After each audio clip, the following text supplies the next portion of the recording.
Back in the 90s, Japan was building some of the most exciting cars on earth.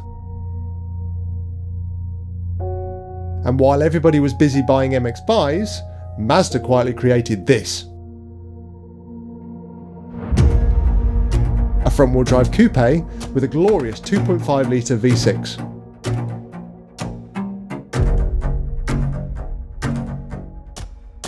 A car that has almost vanished from Britain's roads.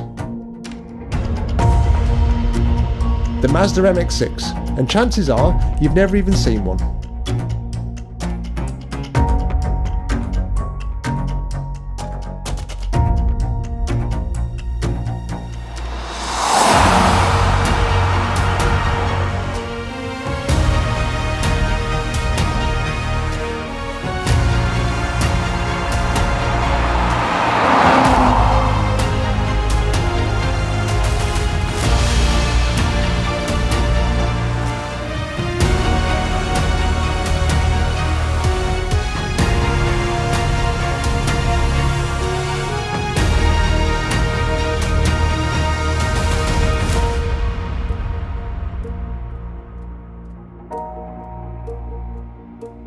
Generally on this channel we feature the worst examples of cool cars. This is a cool car, but there isn't many examples of it. Everyone has heard of an MX-5 as they are everywhere. However, this, the MX-6, is its bigger brother. But unlike an MX-5, this is front-wheel drive and a V6 instead of an inline-4 and rear-wheel drive. I've been very fortunate that I've been able to showcase my cars on the channel. However, it's chance for someone else to showcase theirs.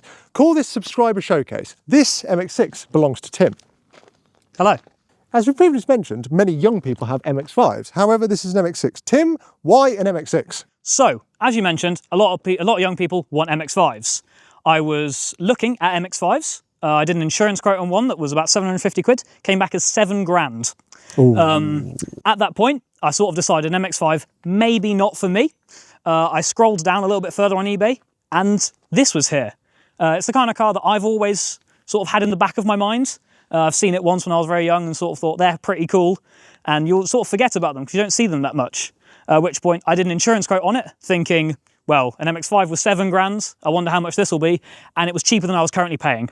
So at that point I sort of decided, well, that's pretty cool, I quite like that. As a petrol head, I'd love to say that I've seen many MX-6s, but that's not actually the case. Apparently I've seen this one before at Cafe and Machine, but I don't remember. And we didn't go for a drive. So we're going to go for a drive in this, and I'm going to get to experience it for myself.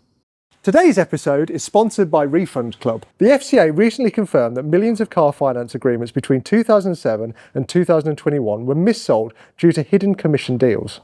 An estimated £8.2 billion is owed back to around 40 million UK drivers, and Refund Club are helping people check if they are one of them.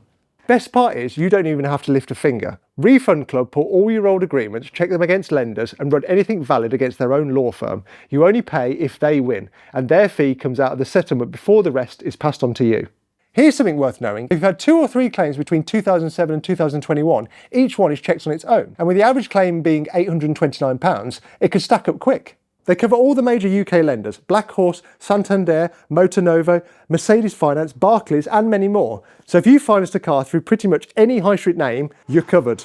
And importantly, they've got an excellent rating on Trustpilot. If you're busy and value your time, give Refund Club 60 seconds rather than putting this on your to-do list and it never get done. Just click the link in the description or scan the on-screen QR code now to complete your free check. Now, while you're doing that, I'm going to go for a drive, all right? As we previously mentioned in the intro, there are thousands of MX-5s. However, we said there's not many of these. So how many of these are there on UK roads today? Of this spec, I believe there are fewer than 50. So really not very common at all. And why do we think that is? Why do we think that is? I think because, firstly, it's front-wheel drive. So the market for, you know, teenagers with rear-wheel drive sports cars doesn't really exist as much with this. That's fair. Equally, they all rotted away. And then comparing that to an MX-5 or other cars, what makes the MX-6 more special, other than the rarity? So to me, I think it looks really cool. Equally, it's got a V6 in it. A lot of cars of this sort of market, think of Preludes, Celicas, etc., they're all 4-cylinders. Yeah. I think this with a V6 makes it stand out.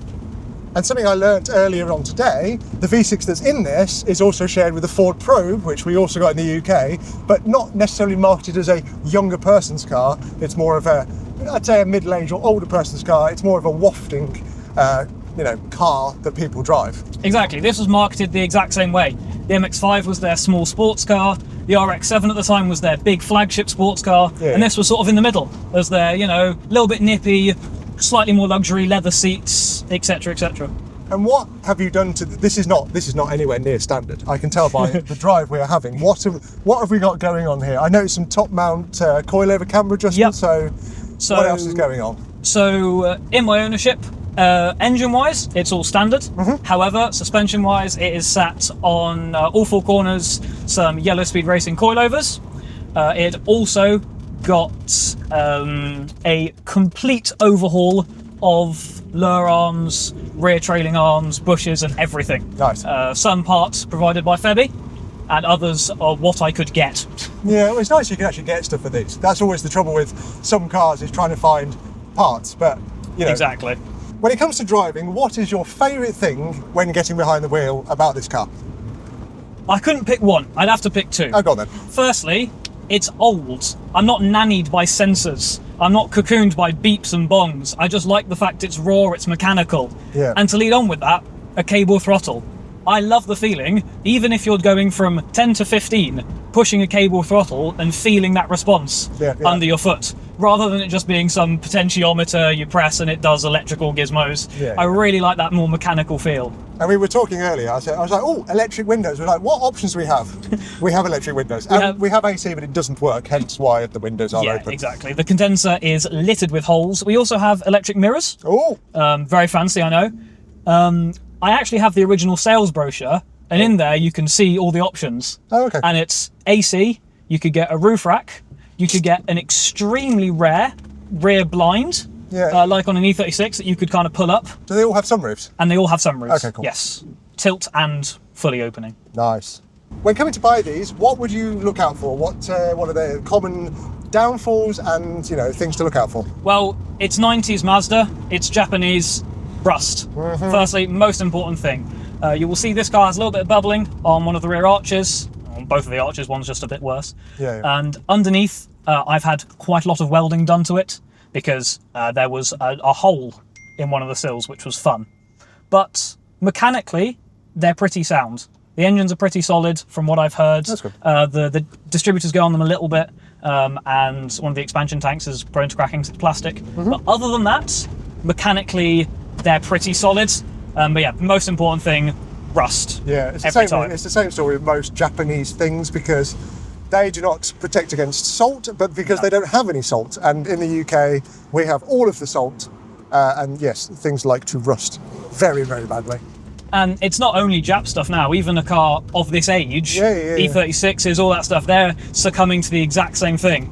So you've just got to be careful. It'd be really interesting in 10 years' time what the newer cars would do like, because we're in more of a throwaway society when it comes to cars now, that they are, like Land Rover, for example, they will only warranty or guarantee a car to last 100,000 miles of an average of 5 years, 20,000 miles a year. After that point, they do not care. So it'd be interesting to see how those cars fare, in 30 years time. 30 years time in terms of rust. Obviously technology has come on in terms of metal treatments and, galvanizing and all that fun stuff, but yeah, it'd be really interesting to see. And then my final two questions. Firstly, what is your favourite memory of this car? Favourite memory of this car? Ooh, I'd say there are two again. Okay. Along a similar vein. Firstly, the first day I went and picked it up. So I used to live in Peterborough. This car was in Bristol, so that's beyond Bristol even. So it was about 3.5 hours, 4 with traffic. And I went and saw it for the first time and sort of immediately fell in love. Then I had to sell my current car to buy this. And after I'd done that, when I went to see it about a week and a half later, that first drive home, brilliant. I can remember it down the M5, such happy memories. Equally, along a similar vein, when this car went away for rust work, it went away for about 4 months because the guy who I was using, family friend, very busy, as you are, and also it had, timing belt done, all that kind of stuff, just sort of a bit preventative maintenance. And again, that was 4 months. And in the meantime, I'd bought I think it was £700 Renault Clio. Nice. And the car was fine. I just hated the fact it wasn't this. Yeah, I get it. And then obviously when I got the call saying your car's ready, I drove home that weekend, sold the Clio to a friend of mine who was looking for a first car, and then drove this back. And again, equally, smiles ear to ear. Yeah. I have the very similar story. The Mini I built, it was 3 years of building a car, and that first drive is, it's just that kind of little emotional. You don't cry, but it's that. No, almost, it's just happy. You're constantly happy. This is a good time to be.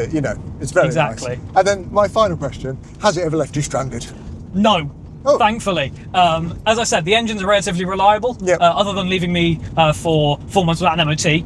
But you can decide whether that counts or not. Yeah. It's never left me stranded, which is ironic because both my previous cars did, and they were German and reliable. So you can decide. What are we talking about? Talking of reliability, we're going to chuck this on the ramp now, and we're just going to have a little quick look underneath it, see what's going on, give it a quick health check, and then that's us done. I haven't done this in a video for a while, have we? We've just been pulling engines out. I also need to note it's 39 million degrees in here, hence why I'm dressed like I should be in a Barbie movie. Anyway, we'll just have a little spin round. There is mild crustacean, it has to be said, on the arch. We did talk about rust in the car, but there's no play or anything in the wheels. We have got slightly lippy discs, but Tim has mentioned they come with the car. The standard. I've got the parts where I haven't fitted them yet. Story of my life. Same in the front. We also have these non-factory wheels. What wheels are these? These are JR wheels. I know people are going to cringe at that, but I like them and I think they're pretty good quality. One thing I am going to cringe at is that your centre cap is on the piss, but I can't spin it. Shall I centre cap up with your valve stem? It's just a law. I lined them all up when I did them first, but obviously as you move. Well done. This had a UK, so in the UK we have standard here, this is this UK number plate. It did indeed, yeah. So I still have the original bracket, Okay. and obviously it was screwed in here. I think it looks terrible. A lot of people do this because the bumpers aren't changed and the recess is still there. I have polished this no end of times, and it will not come off. You won't get it out. It's taking the lacquer off. Exactly. So that's interesting because a lot of cars, we talk about a JDM, which is Japanese domestic market. We talk about USDM, which is US America, have different. So like BMWs, for example, have different part numbers for different cars. Like we talked about on the E36 track car, it has like a US one and then a UK one, whereas Mazda just went, well, you can have one part number and then we'll just put a bracket cover the plate. Yeah. Which is pretty standard. Anyway, enough riff-raff. There's nothing going on here. Tim has mentioned there is a noise from the clutch release bearing, which is, due. And as we all know, it's actually not an engine out job. Yay! For once. Drop the gearbox. So that might be a thing we do later on the channel, depending on, how successful this series is. And then again, less rust on this corner, but there's no play, there's no knocks, it's all very tight. It's been recently rebuilt, and we're going to have a look up underneath now, and we can see if we can find any more rusties? That's a ka-chow. It's a ka-chow, yeah. I have the stick of truth. This thing has the cutest rear anti-roll bar I've ever seen as well. Look how tiny it is. Anyway, I say much of the same story underneath.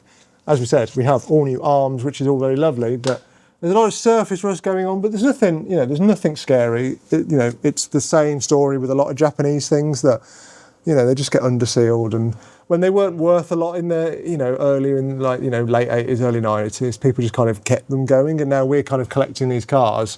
It comes a point where, you've actually got to do some major work to them. But no, there's nothing. The sills are solid, we've got it jacked upon the pinch wells, there's nothing scary. I even said, is the exhaust new? But no, exhaust is as was, it's just very clean. Speaking of major repairs, it's had quite a lot of welding here. I don't know if you can really tell, but no, it's done. When the MOT came, first time I had it, this didn't exist, basically. Yeah. But that's all been done now. The inner arch on there has been done as well, or at least some of it. It's a better job than I did on the CT.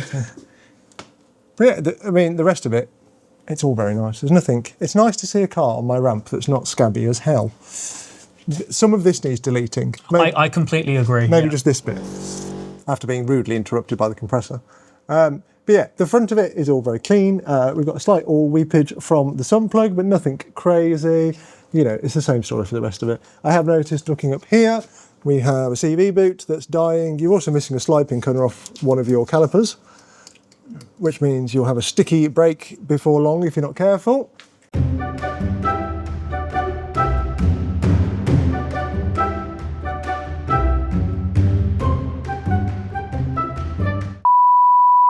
But yeah, that side's fine. And then same, CV boots gone this side. That's a fail on your MOT, sir, that is. Pair of drive shafts is probably easier than trying to repair them, because amongst handbrake shoes, whatever the other thing is I hate, I also hate doing CV boots, because you just get covered in CV, because it's horrible. So for the sake of a new arm, I think, you know, just do that. It's probably sensible. But other than that, it's very nice under here. It's even got a radiator core support, unlike my mate's Ford Probe, which has just dissolved and turned to dust. His radiator is held up with hopes and prayers. But anyway. You see the red number plate light bracket? That doesn't exist. It's not an MOT phone, it's fine. But anyway, I digress. I would like to thank Tim for bringing his MX-5 Plus One to the workshop. If anyone else has an interesting car they would like to showcase on my channel, please get in touch. As we have previously mentioned, Dave, I do not want your Corsa, thank you. But yes, weird and low, you know, low volume, interesting cars. Because at the end of the day, I'm getting a bit sick of looking at knackered old cars, and I need to see some nice cars. But anyway, for now, enough wittering. If you'd like to see last week's video, it will be here. And if you're not subscribed, please subscribe. It'll be over here. But for now, service will be resumed. Goodbye.